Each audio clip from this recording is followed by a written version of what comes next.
so far. Integration techniques. We left the physics and geometry application, focusing on this techniques. We started with the sum substitution, mingled with the sum algebra. Remember e to the x plus e to the negative x in the denominator? Remember those examples, right? We do some algebra before you actually do the substitution. And then we enter integration by parts. And at the end, we applied in a weird way. We actually went up, and we were able to write down e as a sum of rational numbers and pi as a sum of rational number as an advanced problem.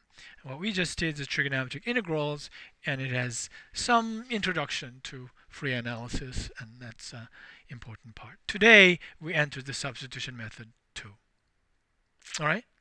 So substitution method is here, and it looks a lot like it. And here is the substitution method 1. Right? At this stage, everybody knows very well about this one. We even prove this statement in here. We have function, complicated, but you see hx in it, right? And then you make that substitution. Then you can simplify the function with this negative reciprocal business, and you got a little bit simpler function gu. Now you can integrate that gu, and afterwards you substitute it back. That's how you do the substitution method 1. Is that right? Yeah. It's slightly different meaning. Basically what this statement says is that we can write this antiderivative of this function. Actually, if you ignore that part, before you enter u equals hx, we integrate this one, right? The answer is in terms of u. So basically what this one says is that if you see u, hx in that function, we can write down this antiderivative in terms of u, simpler form. Then you can go back. Right? So writing this antiderivative in terms of u by integrating with respect to u, simpler integral. That's a summary in the meaning of trigonometric substitution. Make sense? All right, that summarizes. And we even prove that by differentiating and all that. And when you differentiate, you have to use chain rule. So here is a more popular way of doing that. All the book and all the literature, it describes what we are doing in this way. Right? And many of you are already using this one, however you learned it from previous course, so that everybody uses this one. So let me explain this manipulation and emphasizing this is not a proof, and explain why this is not really a proof. Here, this integral and the dx symbol is not really dx is multiplied to f of x, it is actually delta x is multiplied to f of x. This is just revealing the shape before we enter the limit of a Riemann sum. So we have this hx in it, then we look at, if you differentiate, this is correct, nothing wrong about this one. Du divided by dx is h prime of x, right? Everybody knows that. And this du divided by dx in calculus 1 is introduced as a compound symbol, not necessarily du, quantity, divided by dx, or du function divided by dx. This is just a symbol representing it came from delta u divided by delta x. But du is not delta u. Dx is not delta x, right? That's weird part. And manipulation, Leibniz's manipulation, we can treat it as if it is a quotient of two quantity. It can separate it, right? If this is not delta x, what is this dx? And if you cannot explain what this one is, then it is not a proof to you, right? But in manipulation, that works. And we only formally treat it like this. So if you do that, what is dx? And in here, I can replace as if dx is a quantity multiply f of x. So dx equals that. I'm just going to replace that dx with that, exactly du times 1 over h prime of x. So now you enter du integral, and you see negative the reciprocal of a derivative that we've been doing all the time, right? And f of x. And you have to, one way or another, write the entire thing in terms of u, and that's what that is. So this manipulation actually leads us to whatever we were doing before. And I was thinking, why is this manipulation necessary? Just go down straight from here to there, multiply the reciprocal of a derivative, and write it in terms of u and integrate. So that's actually a shortcut that we've been doing. And it's a lot easier to explain why this one is true rather than entering the explanation on dx being able to separate it in mathematical world. The justification of this one takes a lot longer than just simply proving the bottom line. All right? This is called Leibniz's manipulation. Everybody loves it because it's like manipulation, algebraic manipulation, everybody can follow. right? But still I claim that it is not a very good proof because students don't quite understand what dx and du are. All right? So we're going to do the same thing for different manipulation, but it is the same type of manipulation. That's why we're entering this one. So this is the same problem. This is a new one I made into red in here. This is what you need to understand today. Substitution method 2. Still manipulation. A lot like what we just did. So we're going to do this one together. Here's our same old problem. Integral, indefinite integral f of x dx, right? So look at it here. We're not substituting u equals hx. Hx is something you see in here, right? What's different here is x, something that we have to keep and preserve, is changing to ht, right? But let's just follow the Leibniz manipulation, whatever this means. Let's forget about the meaning of this line in here. Here's integral. X is going to be changed to ht. How does the manipulation work? You differentiate both sides, right? With respect to t. That's natural. So at dx dt is left-hand side. This one differentiated, h prime of t. This is actual formula, and dx dt is just representing that. And like Leibniz does, you separate dx and dt as if they are functions or quantities, just like this one, right? Before it was 1 over h prime of x, right? Because it's slightly different situation, we arrive dx equals h prime of t. Let me go back in here, show you dx equal 1 over h prime of t, because it was u equals hx, right? This time x equals something else, not u equal hx, it's x equals h of u, for example, h of t. Then it arrived at here, dx equals it. So we're going to replace that dx with whatever you see in there. So do you know what goes inside the first space? If dx in here, what you see in here, is replaced by this new notation, what should go in here? Right, h prime of t goes in there, right? Okay, so f of x times h prime of t. Okay? Now, if it is a dt integral now, you better change everything in here in terms of t. So h prime of t is good, right? But what should we do to the f of x? That x is nicely written in terms of h of t. So you can just simply replace that x with h of t. Then everything is in terms of t, right? That's Leibniz's manipulation. So let me show you the answer. There. The dx is replaced by h prime of dt, and that x there is replaced by h of t. Right? So what is so different about in the final shape, in terms of final shape, what is so different from the substitution method 1?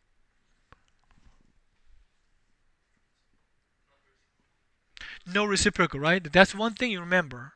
One thing remember. When you're doing substitution method 2, the derivative is not reciprocal. It just goes in there straight. All right? But it turns out the common mistake is not student forgetting to, putting the normal thing, not the reciprocal. Seems like from my experience, students actually forget this h prime t. They just don't put this h prime t. Seems like it's very natural. Oh, x there, I'm substituting. I'm just going to substitute. U substitution is a bit weird to them, so they got used to it. But the common mistake turns out students forget to put h prime of t. Right? Two things to remember. Do not forget, when you're putting this factor, we call it the Jacobian factor. The Jacobian factor goes into not reciprocal, just the thing itself. Yes?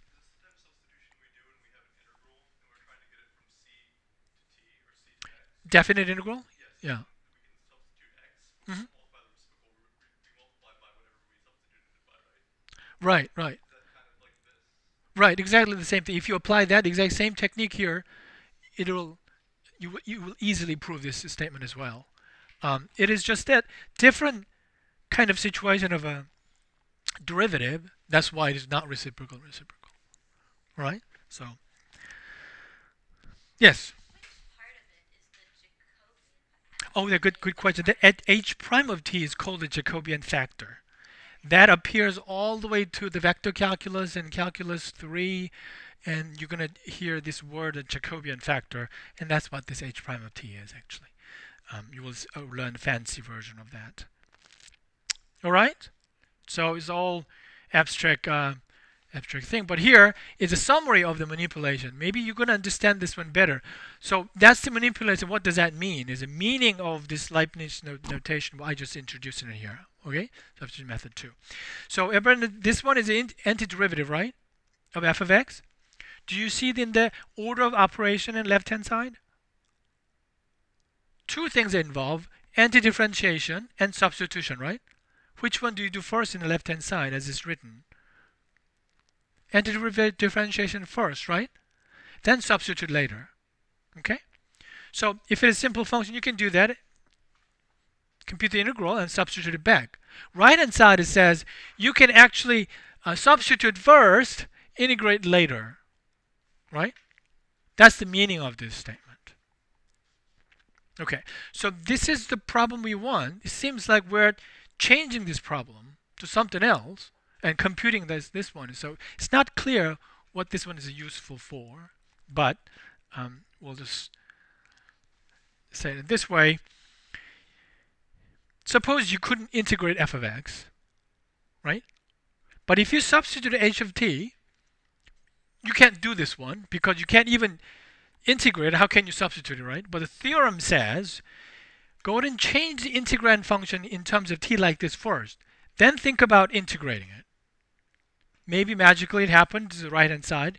Looks more complicated, compared to the substitution method 1, but luckily you could compute that.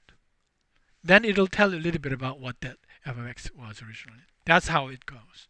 Today, we're not going to focus on this part. We just focus on this machinery, which is fairly simple, I think. All right. The meaning of substitution method 1 is that, what is this? This is for, let's see if I've written down anything. So here, we make the substitution enter this GU, and this is a simpler to integral, right? And then this one became the computable. That the same meaning goes to this guy in here. Once you did that, maybe this is easier to integrate. Then maybe you can figure out what the antiderivative of original f of x is by looking at this t function. So that's what I meant by going through this really quickly and just focus on that. What is that? Whatever that you have to compute is just this one in here today. All right, I give you the integral function, and I suggest what ht is for you, and then we go through this meaning of the statement. Right, so here's first exercise. So what we're doing today is just get used to this procedure, not thinking too much about and what now. We did that, and what is the answer to this one, something like that. All right, so this is not exercise right now, but you can just follow along writing together. That's actually a good idea. All right. So here's the integral x plus 1 dx. Everybody knows how to integrate this one, right? There's no point of doing anything complicated to this one. But doesn't matter. I ask you to do it, and you do it. Here's a practice on the procedure.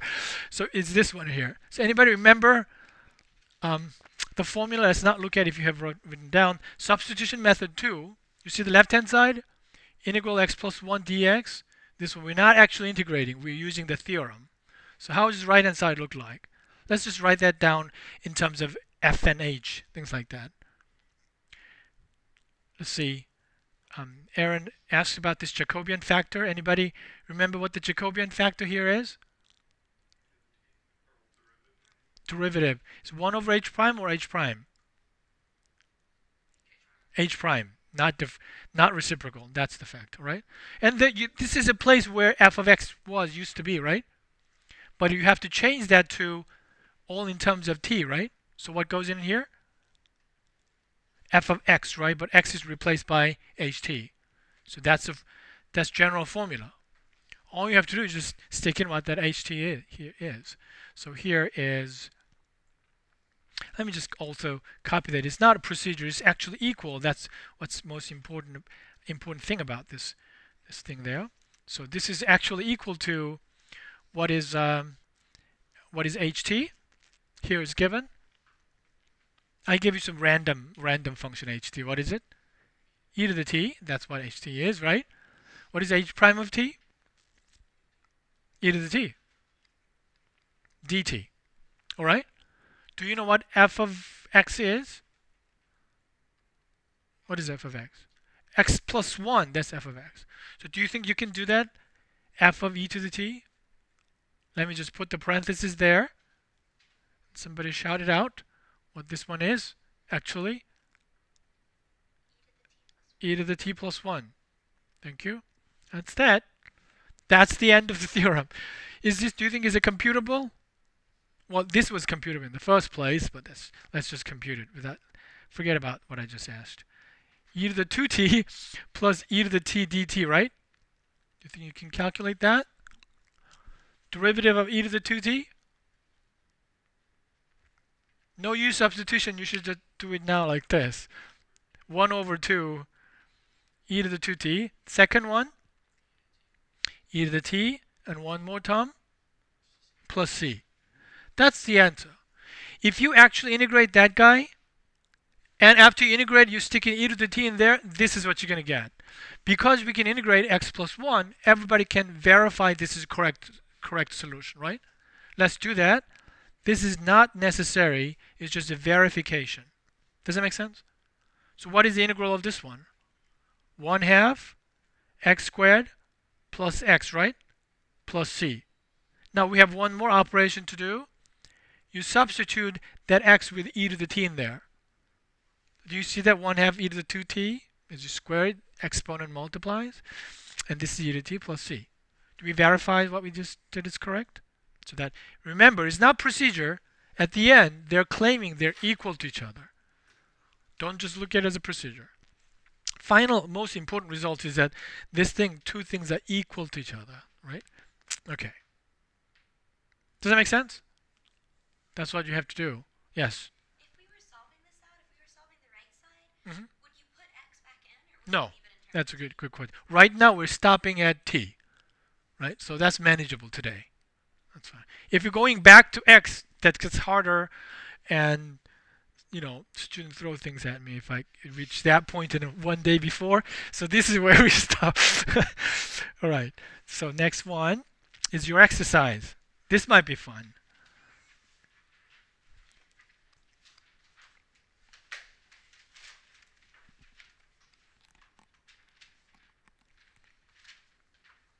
This exercise. Already make some suggestion.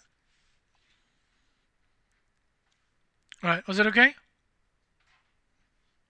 First of all, this expression, everywhere there x is, I replace with the root t minus 1. That's exactly f of x at h of t, right? All the x's replaced with that substitution. That's a lot easier than substituting u part. And you have to be careful that derivative you calculated here with respect to t goes straight like this, not reciprocal, right? So they cancel it one with another nicely like this. 1/2 inside, if you square it, and it's just t minus 1, not absolute value of t minus 1, just t minus 1, and here's a t to the 10, so antiderivative is down. Okay, so you know how to integrate this one, right? What method do you do to integrate this one? Usual u substitution, right? What is u? X squared plus 1, then it integrates nicely, just something just like that, right? Then if you replace that with the root t minus 1, it's supposed to be equal to that. So taking a different order of operation, we arrived here. That's what that theorem is about, substitution method 2. Okay? Ready for the next one? Let's practice one more time. This time, I think, oh, it's negative. I'm going to skip this one. But let me just emphasize it. X being plus root t minus 1, negative t minus 1 is the same thing. So let me just skip that and just focus on it. This time, when you're simplifying this guy, you have to be careful. Square first and square root later is the absolute value of a, right? Square first. So you will go through something like that. To get rid of this absolute value, you have to know when this, little bit of range of a t. So this is a little bit of challenge to you. That's one extra challenge you have it here. But you can narrow it down. I don't want a t be random. If it's t is a small range like this, I know it's a positive, negative. See if you can do that. But let's first start using the substitution method to that one. This time is a tangent t, right? It goes in there. Is that third exercise or second one?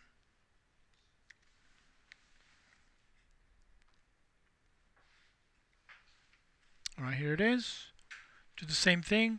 Substitute and multiply without reciprocal the derivative of dx dt there.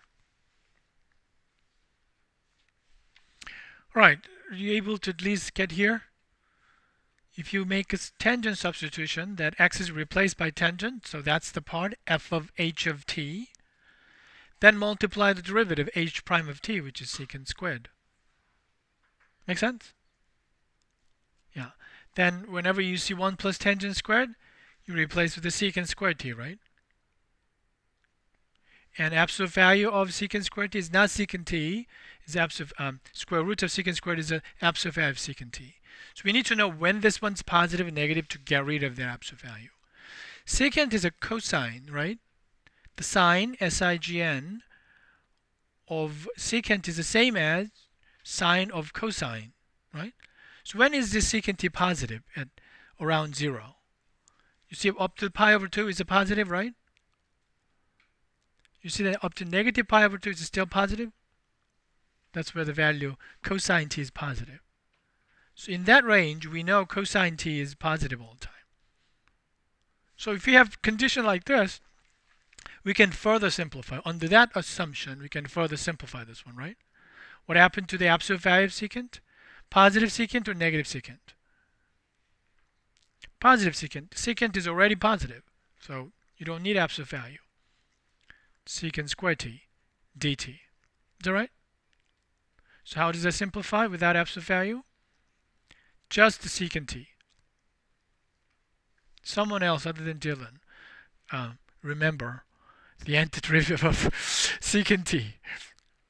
ln absolute value of secant plus tangent. There you go.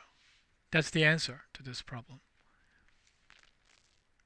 Now this is a first example today for which you probably don't know the derivative of antiderivative of left-hand side. Right? Right. Antiderivative of left-hand side is not immediate. U substitution doesn't work nicely. Something is not right there. This is the kind that you cannot apply any of the technique we have so far, but this one reveals right-hand side something computable. You can go from here to the original question. What is the antiderivative of that one? Okay? Does that make sense? So this one should be there to make your calculation simple. All right? Put down anything you want so that you can get rid of the absolute value. All right? So that's your choice. Yes? So you wouldn't give us that? We just have No, I don't give us. You have to kind of state that. I'm going to assume this one. So probably I'm going to phrase it. This is called trigonometric substitution. State your range of t so that you can compute it easily. Absolute value inconvenient, right? You have to get rid of it. Assume whatever you want so that you can finally completely compute this one. Yeah, whatever, whatever the range. If it's negative, and then you have to pull out negative. You just have to do correctly with your assumption. Okay? Any question? All right, what about this one? Why tangent? Why tangent is doing the magic? Because the reason it's difficult is the square root, nothing outside, right? Square root, nothing outside, that's scary. It's difficult integration. One way is that you get rid of the square root, making inside perfect square, right? Making inside perfect. I think I might have written it down here. That's a motivation. So where is this tangent t coming from? 1 plus whatever the substitution you want to make. Suppose you didn't know this tangent t, but you want to make this one perfect square, right? By substituting x equals ht. So here, if x equals ht, how can this one be a perfect square? That's the question you want, right? And if you look at 1 plus h squared plus q squared, maybe you remember, hey, that's a Pythagorean identity. I want to make ht tangent t, then this becomes a secant t. So that I can pull out a perfect square inside the square root. Remember which problem in the mock test? that you have to pull out a perfect square to get rid of the square root? You did it a lot. 6.7 somewhere. Arc length. Remember arc length? When there's a square root, you have to make the perfect square so that you can actually get rid of the square root. Other than that, square root is very difficult to get rid of, right? In the antiderivative. So the same thing. All right? So how about this one? What comes to your mind? There's a square root, 1 minus x. If it is a 1 over root 1 minus x squared, what is the answer? If it is a reciprocal of this one instead of that. Answer to this one? Nope. Secant? No. 1 over root 1 minus x squared. What is the antiderivative of that? 1 over instead of this one. Sine inverse. Sine inverse is the answer, one of the table. Tangent inverse and sine inverse, right? But it's not in the reciprocal. So you want to make this 1 minus x squared perfect square, right? What comes to your mind? 1 minus h squared equals q squared. Let me write that down. Cosine of sine, right? So here's we want to make that substitution. We want to make that to a perfect square like this, right? And everyone was saying, I know it's 1 minus cosine squared being sine squared, right? So you can choose that. I think I chose sine, but it's okay to choose cosine as well. It'll do the same thing. But people usually choose sine. So I don't think I did finish it. So why don't you do that with a sine choice there, or cosine choice? Evan can do cosine choice. We'll do sine. So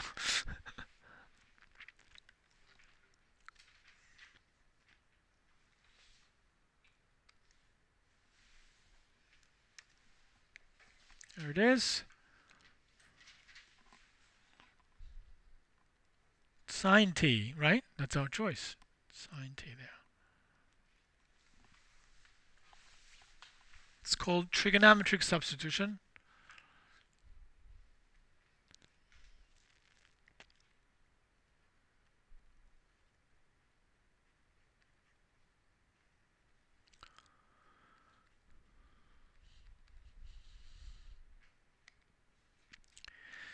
Joel arrived here, absolute value of cosine t multiplied to cosine t. We already talked about cosine t, right? From where to where that this one's going to be, right? To make a positive. Anybody remember the t range? Yeah, negative pi over 2 to positive pi over 2. If you're in here, we find the cosine t is positive, right? So put that down and move on. So what is cosine t? Absolute value of cosine t, just cosine t, so it's square root of t. All right, reduction formula or not? Do we need reduction formula for this one? No, we need half angle formula, right? It's half angle formula here, plus cosine 2t dt. So here's 1/2 t plus 1/4 sine 2t plus c.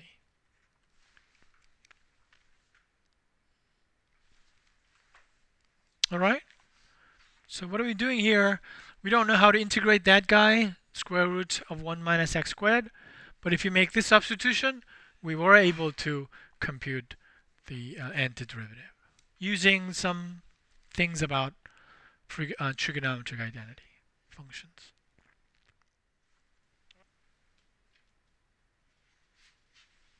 Left-hand side not computable immediately. Right-hand side is. That's the advantage of this method. Any questions so far about this one? That'll be it. If you see inside the integral that we practiced here today, if you see a squared plus x squared, that if you do a tangent t, that's going to change to a squared secant t squared t. So you're going to get out of the square root. If you see a squared minus x, x squared, such as 1 minus x squared, then you will consider a sine t or a cosine t. Both of them work. If it is opposite direction like this, x squared minus ax, that's x squared minus 1, then if you put secant in there, then you'll pull a perfect square out of it. So these three things are called trigonometric substitution. So let me go back and show you those things again. Here, because you see 1 plus x squared, we choose a here is 1. 1 times tangent x, you go in there, becomes a perfect square. And the second one, here's 1 minus x squared. So you choose one x equals sine t, so 1 minus sine squared becomes perfect square cosine t squared.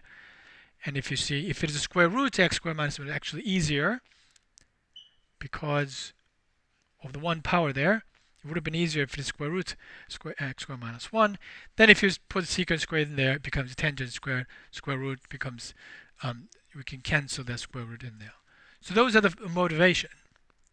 When you're looking at things like this underneath the square root, then you will make that substitution and then put forth and integrate in terms of t, and often is integrable. That's what we have practiced today. Okay? So this is another exercise. I'll share this one. I want you to practice this one as well. And that's another one. I wrote it down. One last word. This one about what is the substitution in here? It's tangent, but it's not 1 plus x squared, right? So what it should be x here. To kind of match that 9. 3 tangent t, then it's going to be 9 tangent t squared, right? 9 factor out, you're left with 1 plus tangent square t, right? How about next one? 3 kinds, right? Sine, tangent, and secant. Which one is it? Secant. But what is the coefficient to take care of that 2? Square root of 2. So x is going to be square root of 2 times the secant t. Then you will enter secant squared t minus 1 and perfect square pull out. Alright? After you make the switch, it's just the trigonometric integral that we just did in section 7.3. Alright? Whatever the true meaning of this one is, that's what you're going to be doing tomorrow. Alright? For trigonometry.